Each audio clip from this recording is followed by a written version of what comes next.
সকাল বিকাল একটি দোয়া 3 বার পড়ুন, আল্লাহ আপনাকে সুস্থ রাখবেন, ভালো রাখবেন। আল্লাহ পাক রব্বুল আলামিন অসুস্থতা থেকে আপনাকে হেফাজত করবেন। আমরা কিন্তু সকলেই সুস্থ থাকতে চাই, আর সুস্থ থাকতে পারলেই কিন্তু আমরা আল্লাহর ইবাদত করতে পারবো।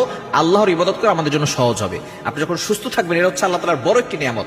আবু দাউদ শরীফের ভিতরে 5090 নম্বর হাদিসের ভিতরে রয়েছে, নবী সাল্লাল্লাহু আলাইহি ওয়াসাল্লাম জানিয়ে দিয়েছেন চমৎকার একটি দোয়ার কথা। এই দোয়া যদি আপনি ফজরের নামাজের পরে 3 বার পড়তে পারেন, এবং আপনি যদি মাগরিবের পরে 3 বার পড়তে পারেন, আল্লাহ পাক রব্বুল আলামিন আপনাকে শারীরিকভাবে সুস্থ রাখবেন, আপনাকে মানসিকভাবে সুস্থ রাখবেন। শুধু তাই নয়, আল্লাহ তাআলা আপনার চোখ ভালো রাখবেন, আল্লাহ পাক রব্বুল আলামিন আপনার শ্রবণ শক্তি ভালো রাখবেন। খুবই চমৎকার একটি দোয়া নবী সাল্লাল্লাহু আলাইহি ওয়াসাল্লাম শিক্ষা দিয়েছেন। আমরা সকলে কিন্তু সুস্থ থাকতে চাই। হযরত মুসা আলাইহিস সালাম একবার আল্লাহর কাছে দোয়া বলেছেন, আল্লাহ, আমি যদি আল্লাহ হই আর আপনি যদি মুসা হন, তাহলে আপনি আমার কাছে কি চাইবেন? আল্লাহ বলে, মুসা, তুমি কখনো আল্লাহ হবে না, আমি কখনো মুসা হব না। মুসা আলাইহিস সালাম বলেন, আল্লাহ যদি হন তাহলে কি চাইবেন? কারণ মুসা আলাইহিস সালাম যখনই কোনো কথা বলতেন, আল্লাহ পাক রব্বুল আলামিনের কাছ থেকে সেটা জেনে নিতেন। মুসা আলাইহিস সালাম